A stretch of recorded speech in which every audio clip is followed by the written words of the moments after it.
Bioshock is a timeless masterpiece. It completely changed the games industry when it released back in 2007, and to this day, it is still one of my favorite games of all time. From this breathtaking world design to the greatest narrative twist in all of gaming, there's a reason this game is so beloved all these years later, and I want to show you why. So would you kindly join me on a journey through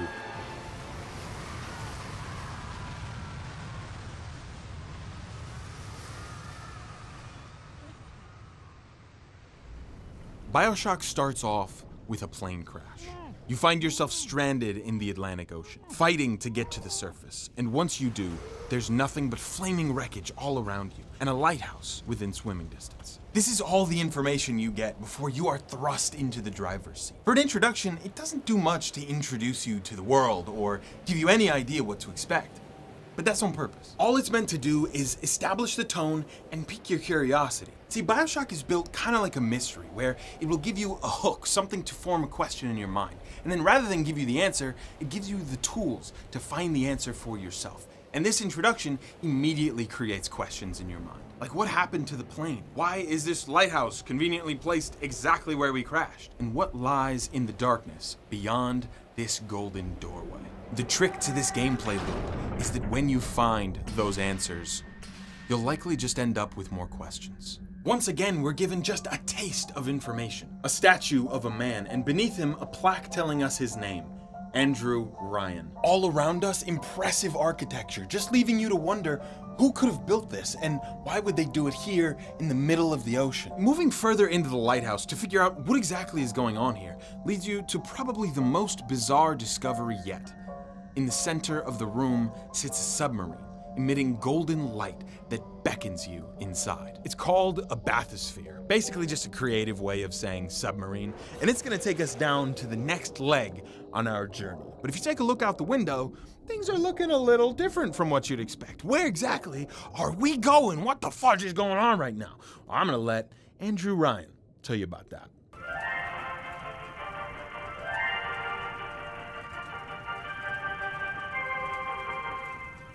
I am Andrew Ryan, and I'm here to ask you a question.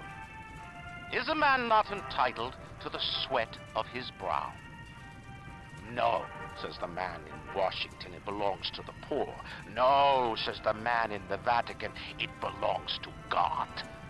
No, says the man in Moscow, it belongs to everyone. I rejected those answers. Instead, I chose something different. I chose the impossible. I chose rapture. This is one of the most iconic openings in video games ever, and it is exactly why I fell in love with this game so long ago.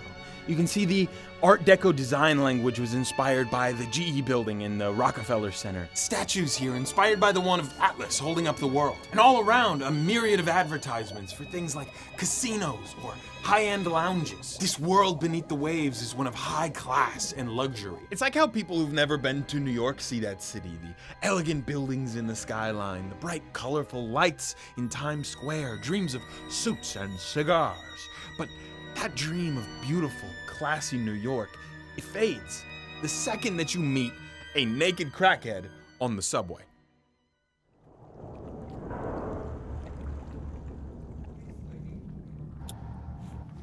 Don't hurt me. Holy shit, it's the crackhead.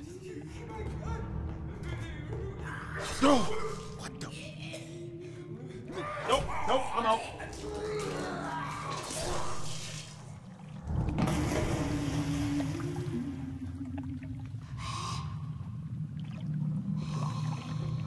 Is it someone new?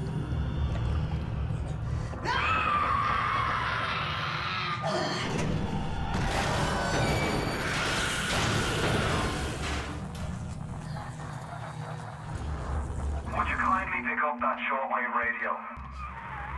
I don't know how you survived that plane crash, but I've never been one to question Providence. I'm Atlas, and I aim to keep you alive. Now keep on moving. We're gonna have to get you to higher ground. Those first steps that you take into Rapture plunge you into its unwavering atmosphere, evoking a mixture of fear for your life and curiosity wondering what could have corrupted this supposed utopia. All the while, you're in awe of the astonishing art direction. It so easily could have been like a submarine where you don't even really realize you're underwater. But instead, there's these windows placed everywhere, constantly reminding you of the impossible city you're exploring. Clearly, there is something wrong here, right? That is apparent from both the murderous knife hands lady and also just the environment around. That's one thing Bioshock does amazingly, is environmental storytelling. And that's apparent here in the first level, where if you look around, you see all these different signs, like this one that says, Ryan doesn't own us. It makes a couple of things clear. One, there was a struggle here around the bathyspheres and maybe the people wanted to go up. And also, maybe not everyone in Rapture was so fond of Andrew Ryan. The clear aftermath of chaos displayed in the environment does a lot to establish this game's horror elements, but the heavy lifting is done through lighting. Now, how the developers were able to achieve this terrifying lighting almost 20 years ago, I have no idea, but it is incredibly effective at immersing you into this nightmare. We're gonna need to draw her out of hiding, but you're gonna have to trust me. Hey, what you mean draw her to hide him? What you talking about? Good heavens! You like that, sister? Now, would you kindly find a crowbar or something? Yeah, whatever you say, man. Up until this point, we've been defenseless, only capable of processing our surroundings. This does a lot in establishing a fear of this game's enemies, known as splicers. These were once proud citizens of Rapture who became addicted to a substance called Atom. Their Atom abuse caused their minds and bodies to become twisted beyond repair. Now, there are a couple different kinds of splicers in this game, but these base ones are really not that tough. It's the spider splicers that are scary as shit. Looks like this guy had a health kit and something called an Eve hypo. Makes sense why everybody around here is addicted to substances. Not only is it on every single person, but all around this room, there are advertisements for various drugs. It's like if I took out a billboard that says, got meth, and then made big glowing signs that led you up towards where you could get the meth. It's completely insane, but the thing about Rapture is that everybody's got it. So, if you don't stand a chance. Ah, screw it.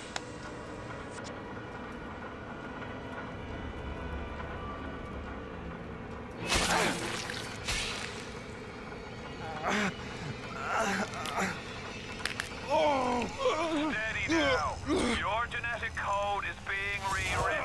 Just hold on and everything will be fine.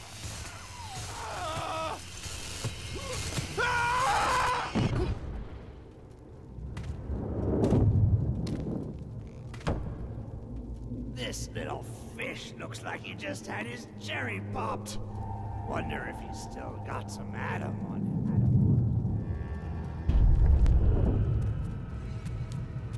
Look, Mr. Bubbles, it's an angel. Wait a minute, he's still breathing. It's all right. I know he'll be an angel soon.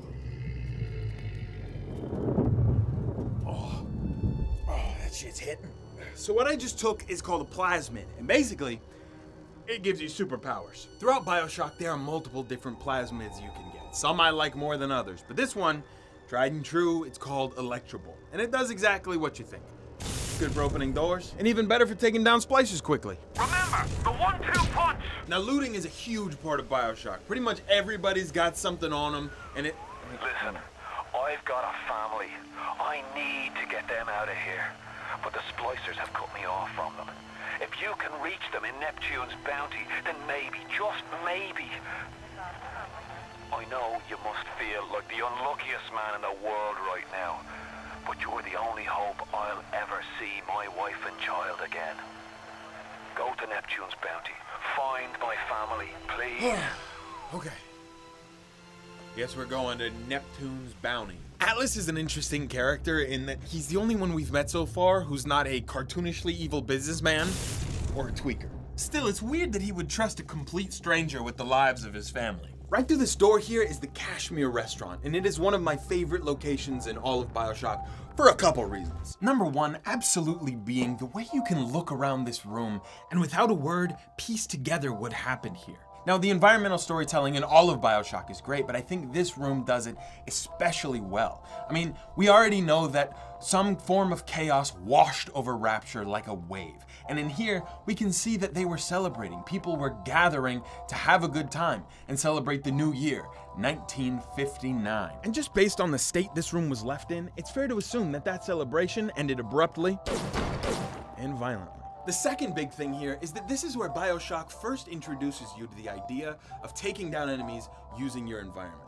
For example, if you see a couple splicers sitting in a big pool of water, instead of going and taking them down each one by one, you just zap the water and then boom, they all go down. And lastly, this is where Bioshock introduces one of its coolest and most unique features in its audio logs. Now, this might seem like something normal to you, but back when Bioshock came out, games were not creating little audio logs for you to piece together the story along the way. Bioshock really pioneered that idea. And if you just take a listen, it'll confirm pretty much everything we had put together about the environment. Another New Year's, another night alone. I guess I'll have another drink. Here's a toast to Diane McClintock, silliest girl in Rapture. Silly enough to fall in love with Andrew Ryan. Silly enough.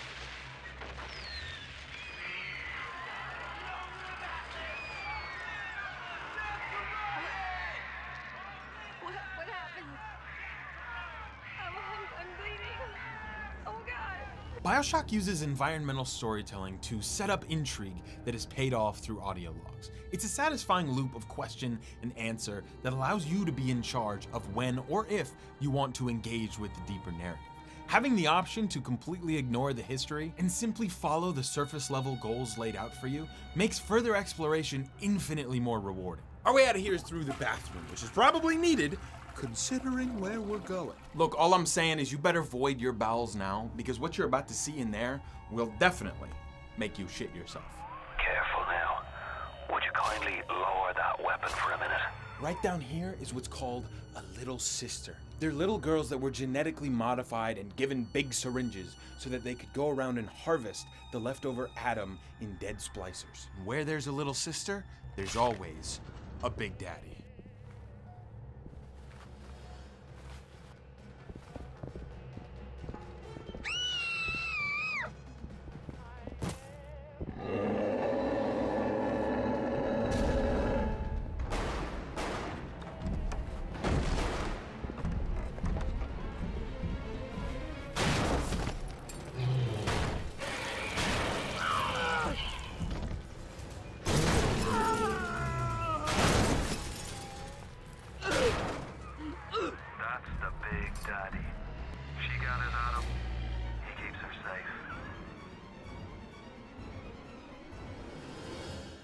Okay, terrifying nightmare? Yes, but how cool was that shit? See, Bioshock's core premise always revolved around these three archetypes in some way. The valuable resource holder, the aggressor looking to harvest that resource, and the protector. Some iterations saw the resource holder being a sea slug or even a frog, but they landed on a little girl to tug on our little heartstrings. See, Atom was discovered by Dr. Bridget Tenenbaum in a sea slug. On its own, the sea slug created very small amounts of atom, but when it was embedded in the stomach of a human host, it would generate 30 times the usable atom. It just so happened that the only viable hosts were young girls, thus creating the little sister. And the Big Daddies are the most iconic thing to come out of this game, with their design being inspired by French diving suits given a horror twist and sounds reminiscent of whales. Splicers are nothing crazy though, that's just me off of 4 Loko. H1 is pretty interesting, but having all of these three together makes the world feel so much more active. Rather than conflict being something instigated by the player, there's conflict all throughout Rapture, and we're just sticking our little noses into it. So tell me, friend, which one of the bitches sent you? The KGB wolf or the CIA jackal? Here's the news. Rapture isn't some sunken ship for you to plunder. And Andrew Ryan isn't a giddy socialite who can be slapped around by government muscle. And with that, farewell, or das Vidania, whichever you prefer.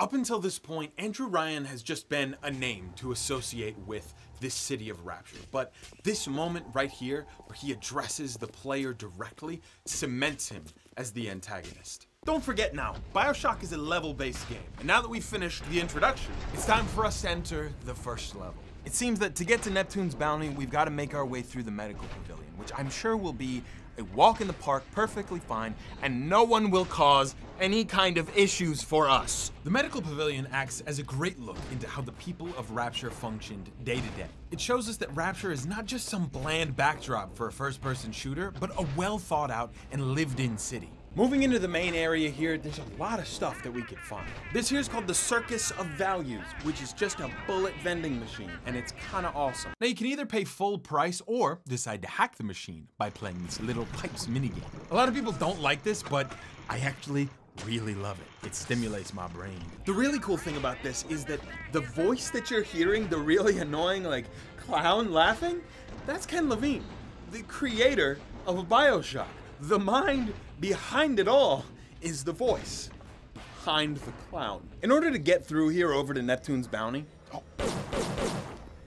you've got to go through the door that's right over there, and it's locked. So you got to come up here to pull this lever and unlock the door. But unfortunately, nothing in Bioshock is ever that easy. We've got to go and get the access key from Dr. Steinman here in the medical pavilion. Dr. Steinman was a renowned surgeon on the surface who specialized in cosmetic surgery. He was invited to bring his practice down to Rapture, where he could revolutionize his field through the use of atoms. Of course, Steinman, being a perfectionist, jumped at the opportunity. But unfortunately, the use of atom comes with a cost.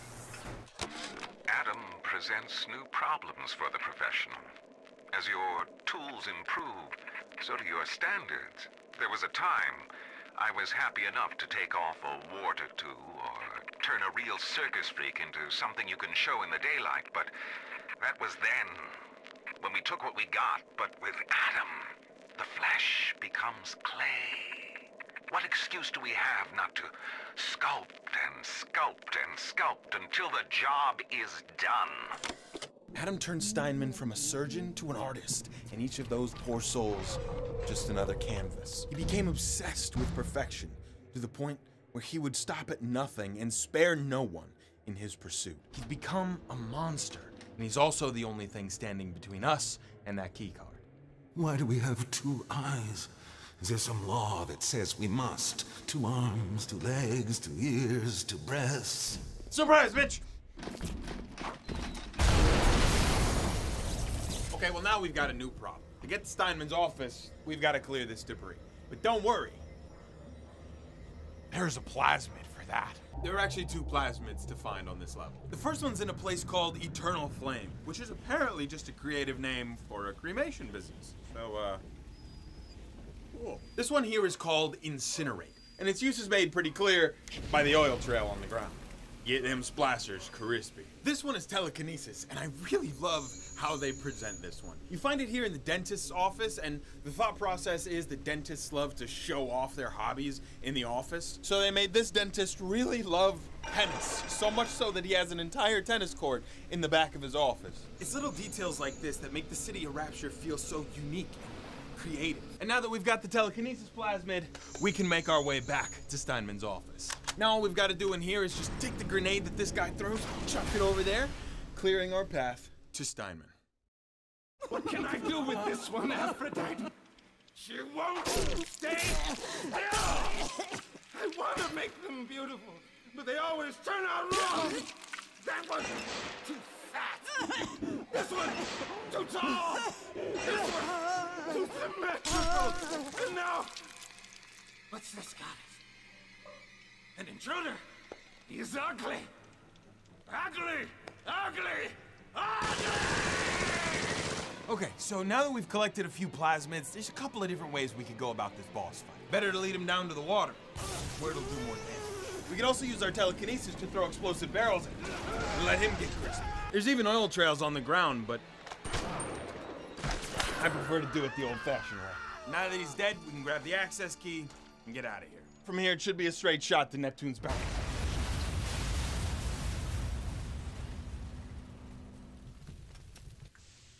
You good, man?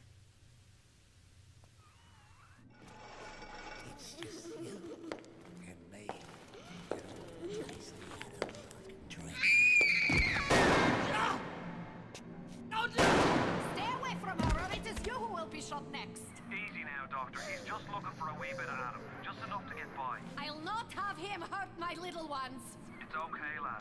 It's not a child. Not anymore, it ain't. Dr. Tenenbaum saw to that. Bitte, do not hurt her. Have me no heart. Aye, that's a pretty sermon coming from the ghoul who cooked up them creatures in the first place. Took fine little girls and turned them into that, didn't you? Listen to me, boyo. You won't survive without the Adam those things are carrying. Are you prepared to trade your life, the lives of my wife and child, for Tenenbaum's Frankenstein? Here!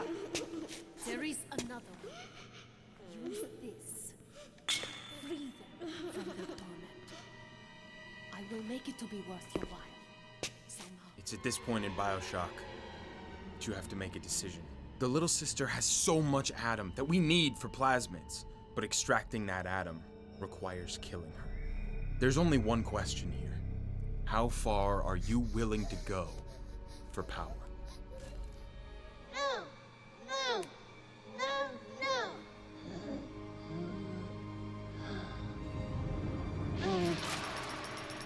You see, here's the thing. Harvesting little sisters in this game is just kind of stupid. It's framed as this choice between power and morality, but saving them still gives you a shit ton of Adam. There is a difference, but it's negligible, which in my opinion completely undermines the decision we're making. You see, Bioshock was built as a commentary on something called objectivism, which is a philosophical system founded by a woman named Ayn Rand. Objectivism boils down to the idea that acting within self-interest is the most moral path. And so Rapture being built as this place where man would not be bound by petty morality is objectivism realized. The idea of killing a little girl for power is a direct challenge to objectivism, as we naturally understand that killing a little girl is wrong, even if it's gonna give me B-hand powers. Bioshock is very ham-fisted in its criticisms, and why I think it falls flat is because, frankly, it is in my self-interest to save the little girl, get more than enough Adam, and also gain an ally in Dr. Tenenbaum. Saving these little sisters is in no way a selfless act, and had Bioshock made the consequences for not harvesting a little sister be getting no Adam at all, I guarantee you people would have made very different decisions, and that decision would have held so much more weight. Anyway, we've made it to Neptune's bounty, where I'm sure things are so much better.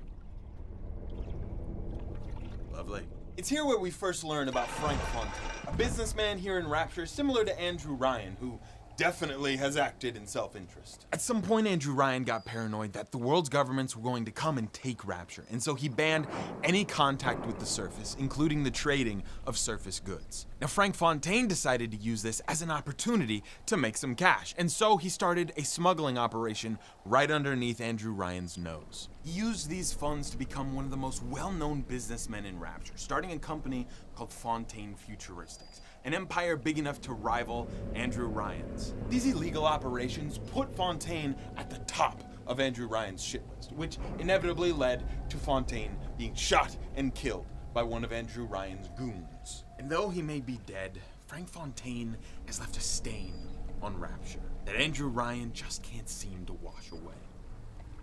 Anyway, this guy is blocking my path. He won't open the door unless I go find a camera and take a couple pictures, so I'm gonna go do that, I guess. And we can get on with it.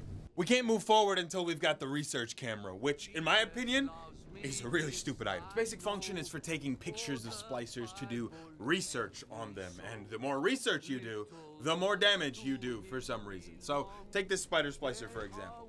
You just gotta watch him for a quick second and then snap a pic. Alright, if that's not good, I don't know what is. Hey, buddy. I got your pics. Let me through. Bitch. Alright, see, now that wasn't so hard. Yeah, he's gonna try and kill me, isn't he? Ugh, God damn it. This guy's too strong. What am I supposed to do? Wait. I know exactly what to do. I'm gonna snap a pig.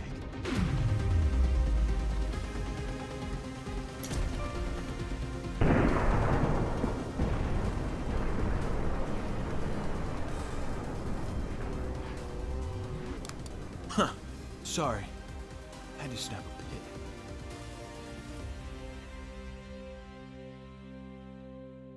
Let's get out of here. We'll just grab a quick weapon upgrade, courtesy of Fontaine Futuristics.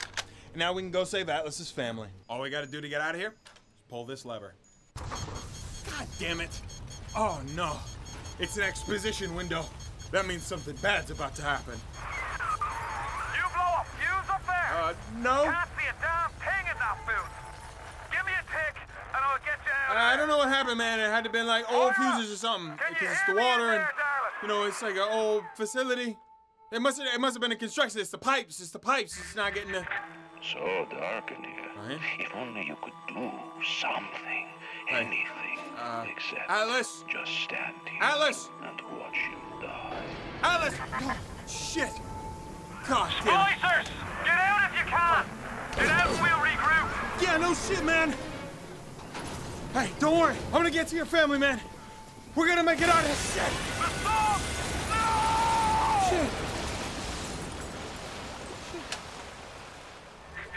You ooze in like an assassin, and then you try to sneak out like a thief. You're no CIA spook. Who are you? Why have you come here? There's two ways to deal with a mystery. Uncover it, or eliminate it. Get out! Get out and get to Arcadia! Jesus Christ! Alright, I guess we're going to fuck up Andrew Ryan, and we get to walk through Arcadia to get there. And hey, I'm not complaining. Arcadia is awesome. Not only is all the greenery around great world building in that it shows how the people in Rapture actually breathe, but it also differentiates the visuals of this area from other areas we might have explored already. So many games just end up looking like the same copy-pasted environments. But Bioshock has a unique look everywhere you go while still feeling cohesive. Rapture is alive, and there's always something new and exciting around every corner.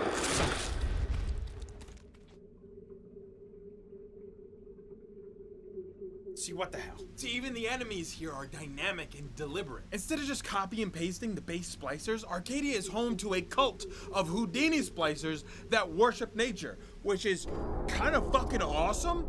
I mean, when you... Oh, shit, no, hey. This isn't right. I'm gonna need you to listen to me. I'm no sort of botanist, but I think Ryan has just killed Arcadia. The man's put something foul into the air. Bottom of the ocean, Bio. All the oxygen comes from the trees. No trees, no oxygen. Give me a spell to think. Andrew Ryan is insane.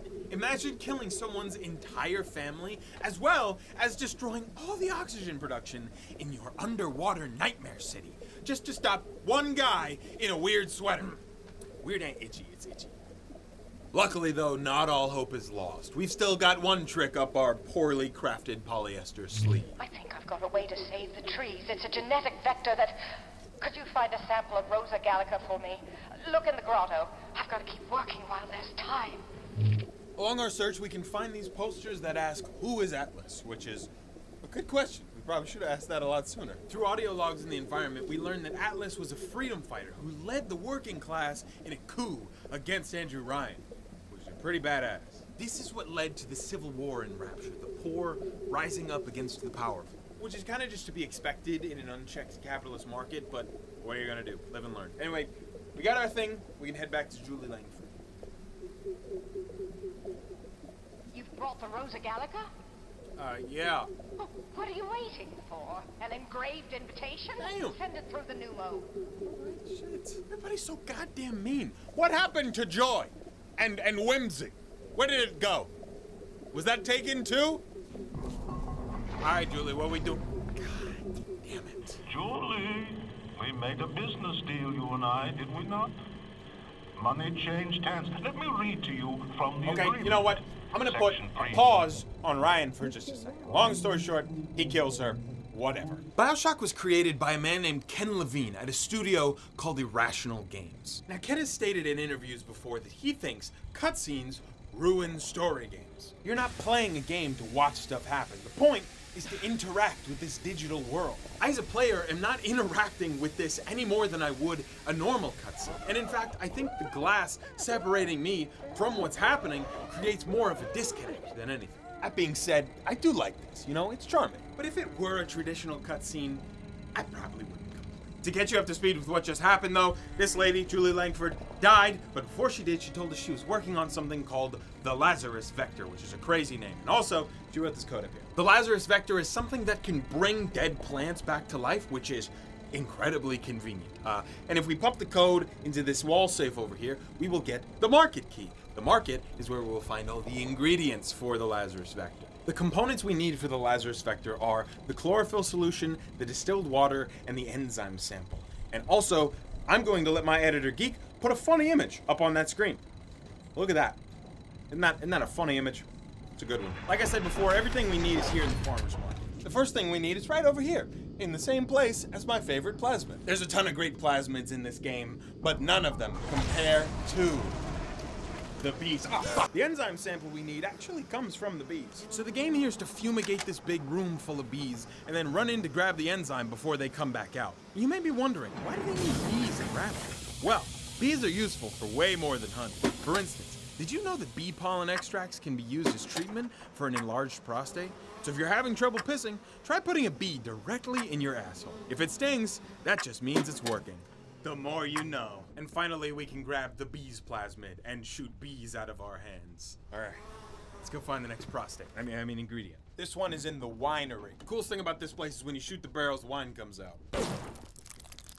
Nice. Though there is something over here that I think deserves attention. To most, this body sitting here will just seem like basic set dressing, but if you look for more than half a second, you'll see that there's a story here being told through the aftermath.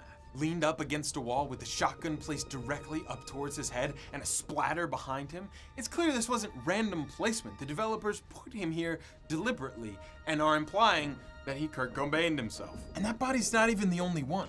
If you take a look around Rapture, you'll notice that every single body was placed where it is deliberately, with a story of how they died in mind. It's such a small detail that you could easily miss, yet a huge factor in Bioshock's elevated level of immersion. Anyway, I went and grabbed all the other ingredients, and we're gonna head back to Langford's office. There's this little machine in here called the U-Invent, and we're gonna use that to make the Lazarus Vector. We'll just put this up in here and watch as Arcadia comes back to life.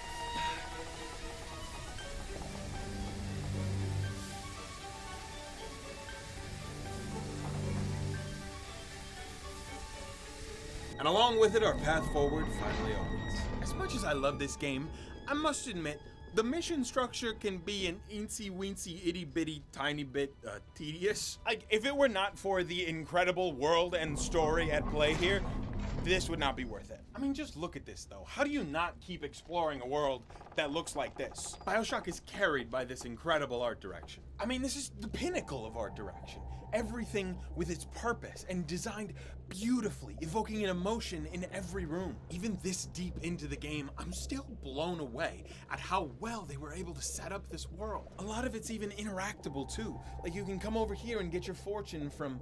Actually, I think I'm too old for this one. The structure of having a main goal that is barred by these distractions and menial tasks can get tiring really fast. But as long as those distractions have interesting characters and a story of their own to follow, then I think it's worth it. Here we go again. Ah, that's better. Atlas Ryan. Atlas Ryan. Da da da da da da da. Time-wise, you could get something decent on the radio. The artist has a duty to seduce the ear and delight the spirit. So say goodbye to those two blowhards, and hello to an evening with Sander Cohen. Okay, Sander Cohen is a freak, but this is a good example of when those distractions are worthwhile and don't take away from the main experience. Compared to other level leaders like Julie Langford or Dr. Steinman, Sander Cohen just has this mad showman's magnetism that makes this level interesting. And it also helps that Fort Frolic, this place that we're going to be exploring, is beautiful. Sander Cohen was a talented artist in multiple regards who resided in New York City before coming down to Rapture. Down here, he stood at the head of Rapture's artistic scene, running a nightclub and owning several art galleries. And also, he looks like this. He He was well known for his musical record, Why Even Ask, and his theatrical show, Patrick and Moira. Similarly to Dr. Steinman, Sander Cohen was driven mad by Adam and began expressing his artistry in increasingly horrific ways. You can see all around Fort Frolic the gruesome scenes of his expression. Now, a creative is really nothing without someone to share that creativity with, and so Steinman has had multiple disciples in his time, and right up here is one of them. No! Oh, God, you sick fuck, let me out of there! What I didn't mention before is that Sander Cohen has kept us here so that we can play a part in creating his masterpiece. What is his masterpiece, you may ask? Well, of course, we have to track down all his disciples, kill them, and snap a pig. And then we bring that pic down here and add it to the masterpiece. Yeah, it's completely insane. But, hang on, there's an upside here. We get a prize. For this one, we get a crossbow. And I'm gonna be honest, we ran out of budget here, so each one of these disciples we're tracking down seems to have some kind of vendetta against Sander Cohen. Well, through audio logs in the environment, we learn that each of these disciples was forced to do things against their will, and that their relationship with Sander Cohen was deeply abusive. So if anything, we're tracking down Cohen's victims and exacting one final humiliation. This is an evil thing that we're doing. Also that Sander Cohen will allow us to move forward. And it is also practically the definition of objectivism. Now once we've taken all the photos and put them up on the wall, that is when Sander Cohen comes to pay us a visit. It is accomplished!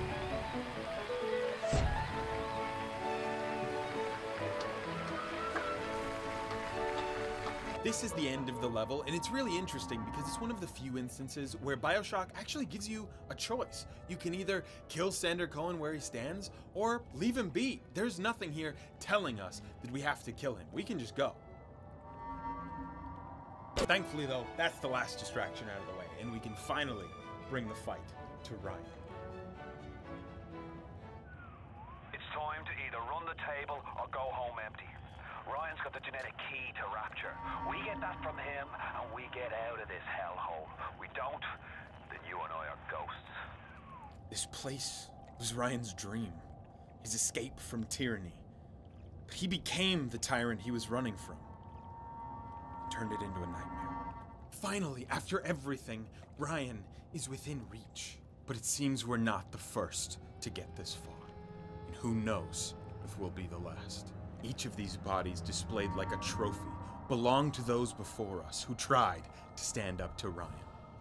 Will our fate be any different? Even in the Book of Lies, sometimes you find truth. There is indeed a season for all things.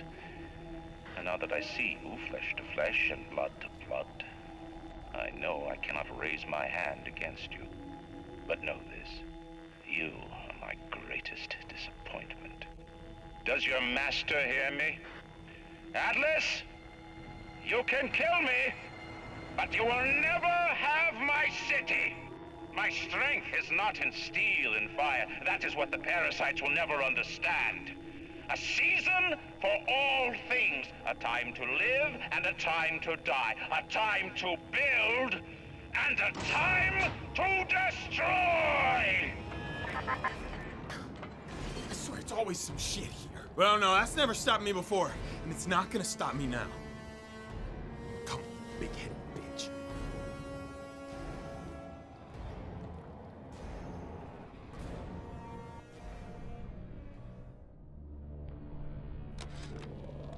Is that your puppy? She's very pretty. Thank you, Papa Sushon. Break her neck for me. What? Break that sweet puppy's neck. No, please. Break that puppy's neck. Would you kindly? No. No.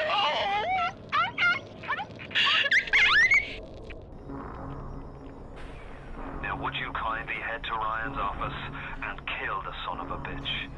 It's time to finish this. The assassin has overcome my final defense, and now he's come to murder me. In the end, what separates a man from a slave?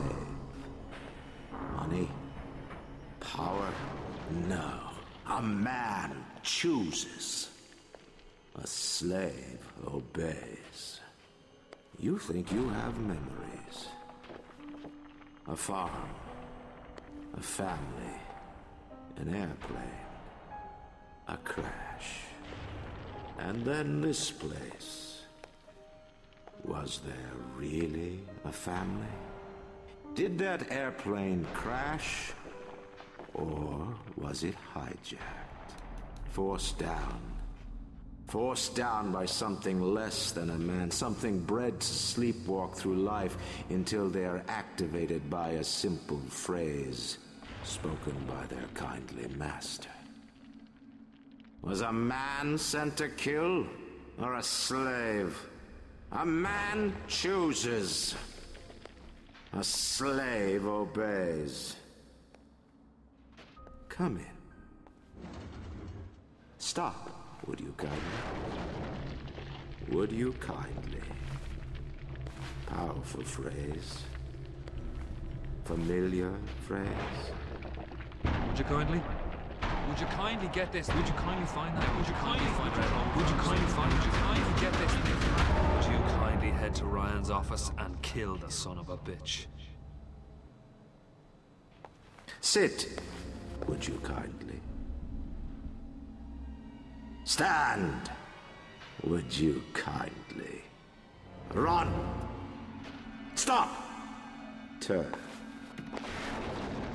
A man chooses. A slave obeys.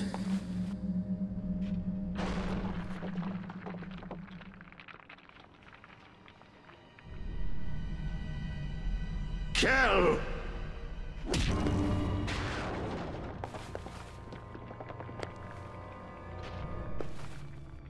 A man chooses!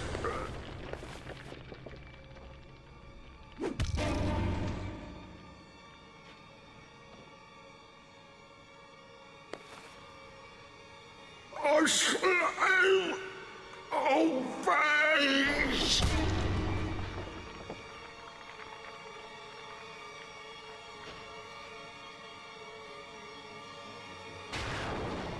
Obey!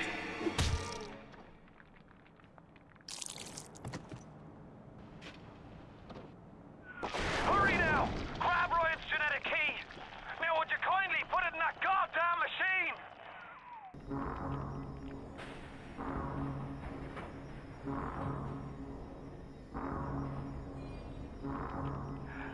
Nice work, Bio.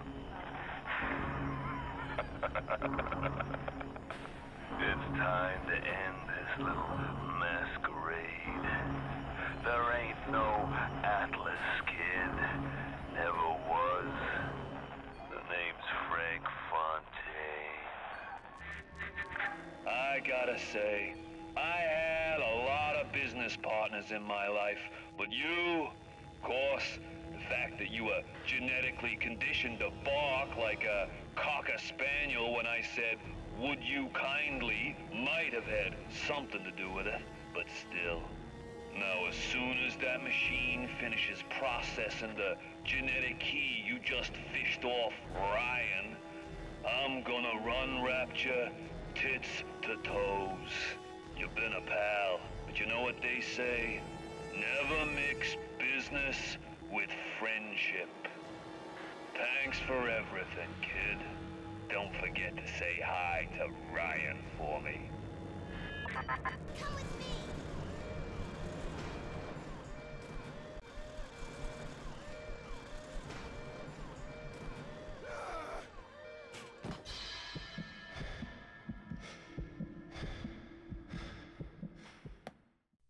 Welcome back, child. Welcome to the city where you were born. You are angry at Fontaine, yes? Now you know the truth. You are his tool. brought back to Rapture to save him. You have saved many of my little ones. I owe you a debt. While you sleep, I undo some of Fontaine's mental conditioning. His control is no longer complete, but he can still pull some very unpleasant strings. So if it's not clear what's happening here, I'll explain it briefly.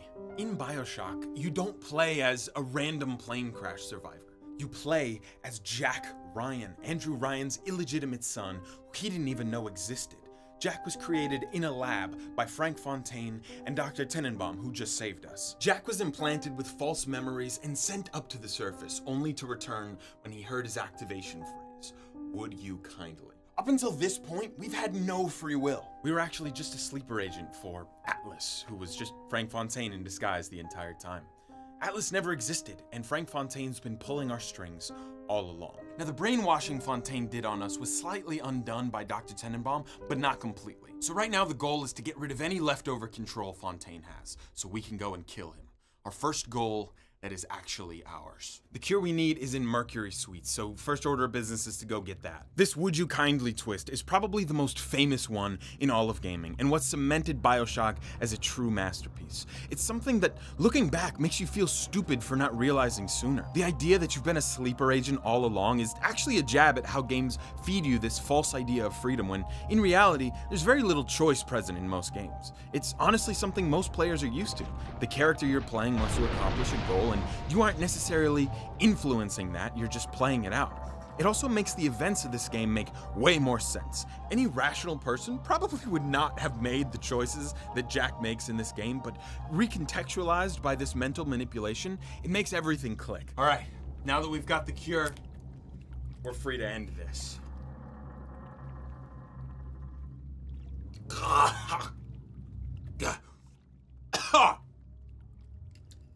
Mango. The Little Sisters have been extremely helpful so far, and here, one of them gives us one of their syringes, which we're gonna need. And that is pretty much it. This is what the entire game has led up to.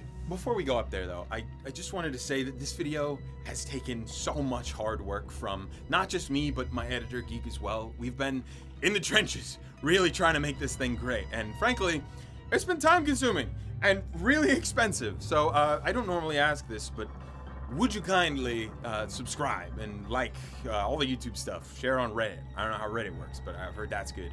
I want to be able to do this for other games like Dishonored or Skyrim, whatever, but it would be a lot easier to justify doing that if you were to help me share this around, get it out there. So yeah, I thank you for watching my stupid little internet videos. I appreciate it. I'm gonna go kill the guy now.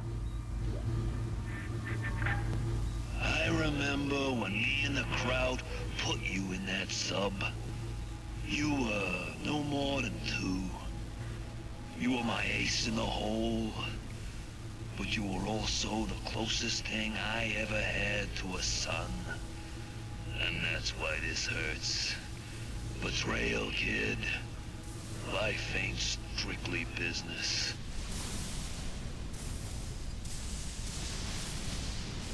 Fontaine has used Adam to turn himself into a monster.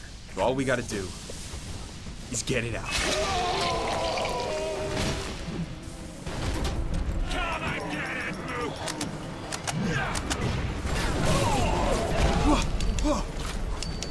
Go for the prostate!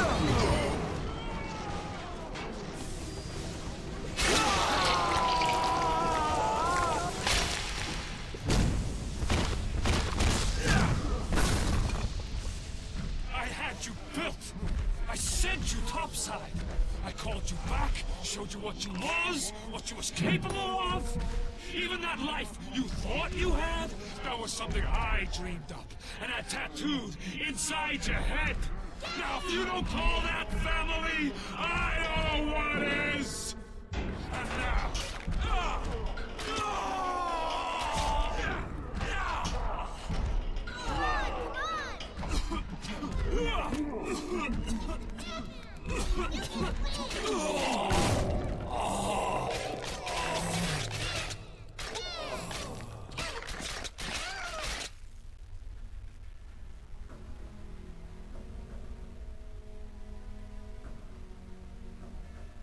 They offered you this city.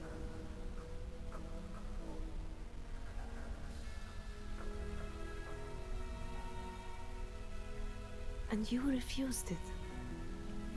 And what did you do instead? What I've come to expect of you. You saved them. You gave them the one thing that was stolen from them. A chance. A chance to learn. To find love. To live. And in the end, what was your reward? You never said. But I think I know. A family. And that was Bioshock, one of my favorite games ever made. I hope you enjoyed the video. If you want to see more stuff like this, let me know. I'll give it a shot. I'm gonna take off this damn sweater. YouTube thinks you'll like this little video up here, so if you want to keep watching, give it a shot. Thanks for everything. Bye-bye. Isn't it funny how that wiggles? You would think it's soft, but it's actually really fucking hard.